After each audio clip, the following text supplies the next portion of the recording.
Hello everyone, welcome to my Facebook mini blog. আশা করছি তোমরা সকলে ভালো আছো এবং আমিও খুব ভালো আছি। আজকে মিনি ব্লগটা ছিল একটু অন্যরকম, আর ইনভাইটটা ছিল আজকে আমার বান্ধবীর ওয়েডিংয়ে। তো আমাকে ইনভাইটটা করেছিল এবং আমি চলেও গেছিলাম সন্ধ্যাবেলায়। আর ওর বাড়ি থেকে যেহেতু আমার বাড়িটা অনেকটা দূরে, তাই আমি তাড়াতাড়ি চলে গেছিলাম।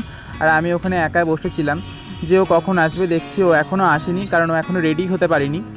তো আমি ওয়েট করেছিলাম যে ও কখন আসবে। ফাইনালি ও চলে আসে, আর ও ছিল এইটাই সাজ আজকে লুক। তো লুকটা ছিল অসাধারণ, আর ওকে খুব সুন্দর লাগছিল দেখতে। তো ওর সঙ্গে দেখা সাক্ষাৎ করে গিফট দিয়ে আমি চলে যাই স্টলের দিকে। আর আজকে স্টলে বসেছিল কফি, আর এই শীতকালে কফি 1 কাপ মানে তো অসাধারণ, কোনো কথাই হবে না। আর এদিকে ছিল ফুচকা। তো ফুচকার ভিডিওটা আমি নিতে পারিনি, যেহেতু আমার হাতে আমি একাই ছিলাম, ব্লগ করতে পারছিলাম না। আর এদিকে ছিল আমার বান্ধবী, যে এখনও ফটোশ্যুট করছে, আর আমি চলে আসি অনেক রাত হওয়ার কারণে খেতে। আর আজকে ডিনারে ছিল প্রথমে নানপুরি আর চানা মশলা, তারপরে দিয়ে দেয় আমাদেরকে ফ্রেশ রাইস আর চিপস, সাথে মুড়িঘণ্টর ডাল, যেটা খেতে ছিল অসাধারণ।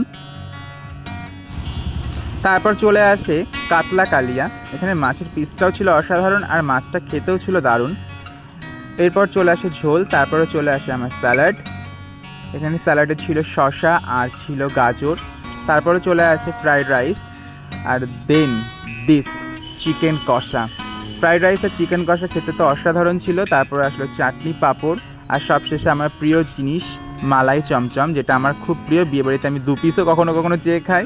তারপরে লাস্টে চলে আসে হচ্ছে রসগোল্লা। রসগোল্লা আমি একটাই নিয়েছিলাম, যেহেতু আমি রসগোল্লাটা খুব একটা পছন্দ করি না।